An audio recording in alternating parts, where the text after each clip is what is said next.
తెల్ల బంగారం ప్రతి దిగుబడులను పెంచే ఆధునిక సాగు విధానాలు రైతుల ఆదరణ పొందుతున్నాయి. ప్రత్తిని అధిక సాంద్రతలో పండించే విధానం గత 2 ఏళ్లుగా రైతుల క్షేత్రాలలో సత్ఫలితాలను ఇస్తోంది. సాధారణ పద్ధతిలో ఎకరాకు 7,000 మొక్కలు వేసే చోట 29,000 మొక్కలకు పైగా వేయటం ఈ సాగు ప్రత్యేకత.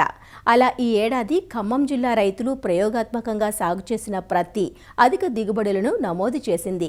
తోటి రైతులకు ఈ సాగు విధానాలను చేరువ చేసేందుకు గాను వైరా కృషి విజ్ఞాన కేంద్రం శాస్త్రవేత్తలు క్షేత్ర ప్రదర్శన ఏర్పాటు చేశారు.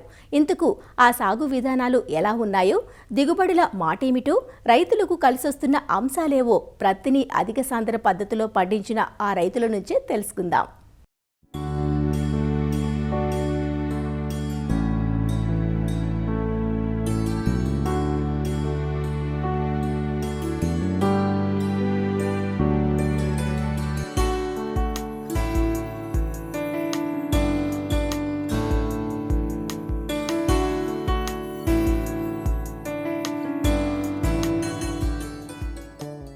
మేము ఈ వరకు 90x90 వేసేది, ఇప్పుడు 90x30 వేసినవచ్చు.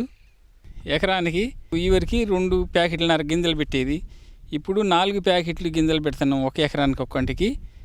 అచ్చు వేసిన తర్వాత 20 రోజులకి ఒక డిఏపి కట్ట వేసినాం.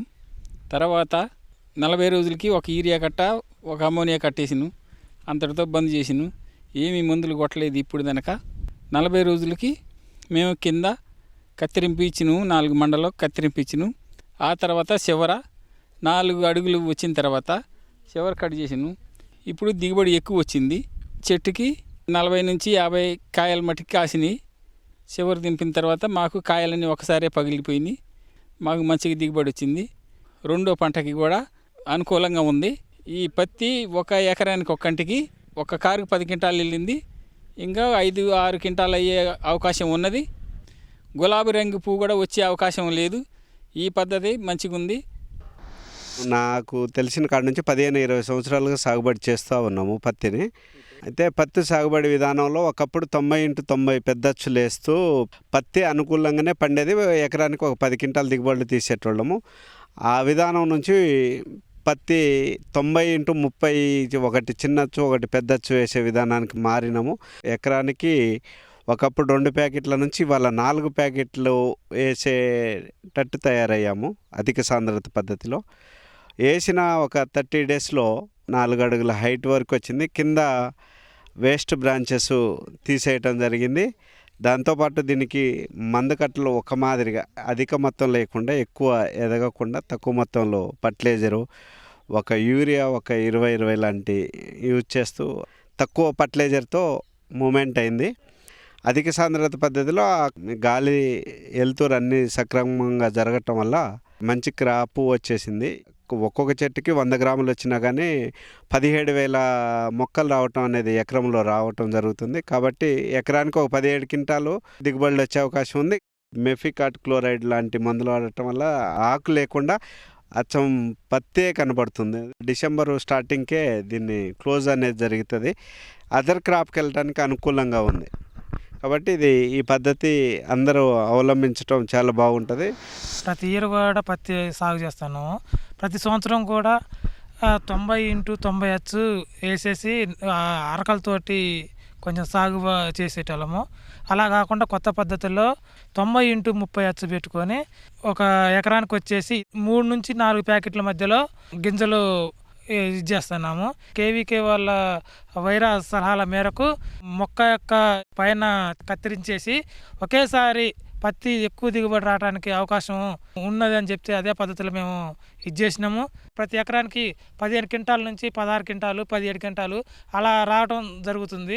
ఈ పంట అయిపోయిన తరుణం తర్వాత ఈ రెండో పంట పెసర కానీ మినుము కానీ వేసుకున్నట్టయితే అది కూడా మార్చి-ఏప్రిల్ నెలలో క్లోజ్ అయ్యి ఈ భూమిలో సేంద్రియ పద్ధతిలో చేయడం ద్వారా వచ్చే సంవత్సరానికి కూడా అంటే తక్కువ టైంలో ఎక్కువ దిగుబడులు రావడానికి అవకాశం ఉందని చెప్పారు. అదేవిధంగా మేము అదే ఫాలో అవుతున్నాము.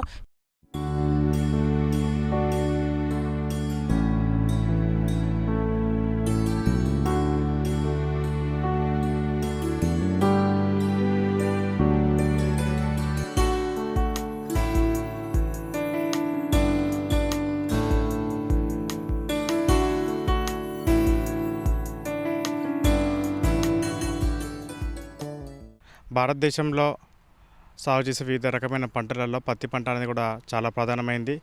పత్తి పండించే దేశాలు మిగతా చైనా కానీ, బ్రెజిల్ కానీ, ఆస్ట్రేలియాలో చూసుకున్నట్లయితే ఎకరానికి 15 క్వింటాల వరకు ఉంటుంది. అదే కనుక మన భారతదేశంలో ముఖ్యంగా మన ఏపీ కానీ, తెలంగాణ కానీ, అదేవిధంగా పంజాబ్, హర్యానా, రాజస్థాన్లో చూసుకున్నట్లయితే సుమారు 500 కేజీలు అంటే 5 క్వింటాల వరకు ఉంటుంది. దీనికి కనుక మనం వ్యత్యాసం కనుక చూసుకున్నట్లయితే మిగతా దేశాల్లో కూడా సుమారు ఒక ఎకరానికి 25,000 మొక్కల నుంచి సుమారు 1,00,000 మొక్కల వరకు కూడా వేయడం జరుగుతుంది. అదే కనుక మన భారతదేశంలో కనుక చూసుకున్నట్లయితే కేవలం మనకు 4,000 నుంచి 5,000 మొక్కలే రావడం జరుగుతుంది. ఈ పత్తిలో ఎక్కువ కూడా చాలా రోజుల నుంచి గత 2-3 సంవత్సరాల నుంచి కూడా ఈ గులాబీ రంగు పురుగు ఉధృతి కూడా చాలా వరకు పెరిగిపోతుంది. మన పత్తి తీతల్ని ముఖ్యంగా మన రైతులందరూ కూడా ఒకేసారి కాకుండా సుమారు 4 నుంచి 5 తీతలు చేయడం జరుగుతుంది. ఎప్పుడైతే కనుక నవంబర్, డిసెంబర్ తర్వాత పత్తిని పొడిగించినప్పుడు ముఖ్యంగా ఈ పత్తిలో ఆశించే గులాబీ రంగు పురుగు యొక్క ఉధృతి పెరిగిపోవడం జరుగుతుంది. తద్వారా మనకు రాబోయే తీతలు కూడా దిగుబడి తగ్గిపోతుంది, అదేవిధంగా నాణ్యత కూడా తగ్గిపోతుంది. సో ఈ తరుణంలో మన ప్రొఫెసర్ జయశంకర్ తెలంగాణ వ్యవసాయ విశ్వవిద్యాలయం, అదేవిధంగా కృషి విజ్ఞాన కేంద్ర వైరా వాళ్ళు కూడా ఈ పత్తిలో ఈ నూతన పద్ధతిని తీసుకురావడం జరిగింది. ఈ దగ్గరగా సాగు చేసే పద్ధతి లేక అధిక సాంద్రత పద్ధతి. అధిక సాంద్రత పద్ధతి అంటే ముఖ్యంగా మనము 90x15 సెంటీమీటర్ అంటే 36x6 అంగుళాలు కనుక పెట్టుకున్నట్లయితే ఎకరానికి 5 నుంచి 6 ప్యాకెట్ల వరకు విత్తనం పడుతుంది. ఆల్మోస్ట్ ఒక 30,000 మొక్కలు మనకు రావడానికి ఆస్కారం ఉంటుంది. ఎక్కువ తేలికపాటి నీళ్ళలో ఎక్కడైతే కనుక ఉన్నట్లయితే అక్కడ మనం ఎక్కువ కూడా ఈ అధిక సాంద్రత పద్ధతిని ప్రోత్సహించడం జరుగుతుంది. అయితే అధిక సాంద్రత పద్ధతితో పాటు కూడా ఈసారి మన కేవీకే వైరా వాళ్ళు కూడా ఎక్కడైతే కనుక మనకు బరువు నీళ్ళు కనుక ఉన్నట్లయితే బ్లాక్ సైజ్లో ఉండి కూడా అక్కడ కూడా మనకు 36x12 అంగుళాలు కనుక వేసుకున్నట్లయితే ఎకరానికి మనకు 4 ప్యాకెట్ల వరకు విత్తనం అవసరం ఉంటుంది. మనకు ఎకరానికి 14,814 మొక్కలు కూడా రావడానికి అవసరం ఉంటుంది. అయితే దగ్గరగా సాగు చేసే పద్ధతిలో ముఖ్యంగా చూసుకున్నట్లయితే 36x6 అంగుళాలు కానీ 36x12 అంగుళాలు కనుక చూసినట్లయితే మొక్క బాగా జిబ్బగా పెరగడం, లేకపోతే మొత్తం కూడా కమ్మేసినట్టు పెరిగిపోవడం అనేది కూడా మనం గమనించవచ్చు. సో దీనికోసం ముఖ్యంగా మనము ఒకటి కెమికల్ క్యానపీ మేనేజ్మెంట్ అంటే ఈ శాఖీయ దశని మనము అరికట్టేసి తద్వారా మొక్క కూడా మొత్తం కూడా కమ్మేయకుండా పత్తి వేసిన తర్వాత సుమారు 40 నుంచి 45 రోజులు అంటే ఎప్పుడైతే కనుక పత్తి ఒక హైట్ కనుక 45 సెంటీమీటర్స్ కనుక వచ్చినప్పుడు ముఖ్యంగా ఈ మెపిక్వేట్ క్లోరైడ్ అనే ఒక మందుని కనుక లీటర్కి 1 మిల్లీలీటర్ అంటే ఎకరానికి 200 మిల్లీలీటర్ కనుక స్ప్రే చేసినట్లయితే మొక్క కూడా హైట్ తగ్గిపోవడం జరుగుతుంది. పత్తి తీసుకునే ఆహారం కూడా శాఖీయ దశకు కాకుండా పత్తి కాయలు పూత వచ్చే కొమ్మలకి వెళ్ళిపోవడం వల్ల మనకు అనుకున్న దిగుబడి వస్తుంది. అదేవిధంగా మంచి దిగుబడి రావడానికి ఆస్కారం ఉంటుంది.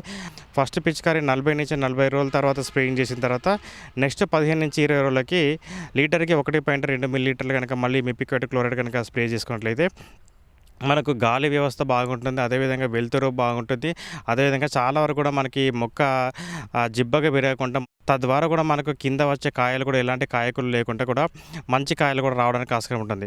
ఒక మొక్క కనుక సుమారు కనుక మనకు 10 నుంచి 15 కాయలు వచ్చినా కూడా ఒక కాయ కనుక మనకు 4 నుంచి 5 గ్రాములు కనుక బరువు ఉన్నట్లయితే 12 నుంచి 15 క్వింటాల దిగుబడి అంతా కూడా మనకు ఈ నవంబర్లో కూడా ఒకే తీతలు వచ్చేయడానికి ఆస్కారం ఉంటుంది.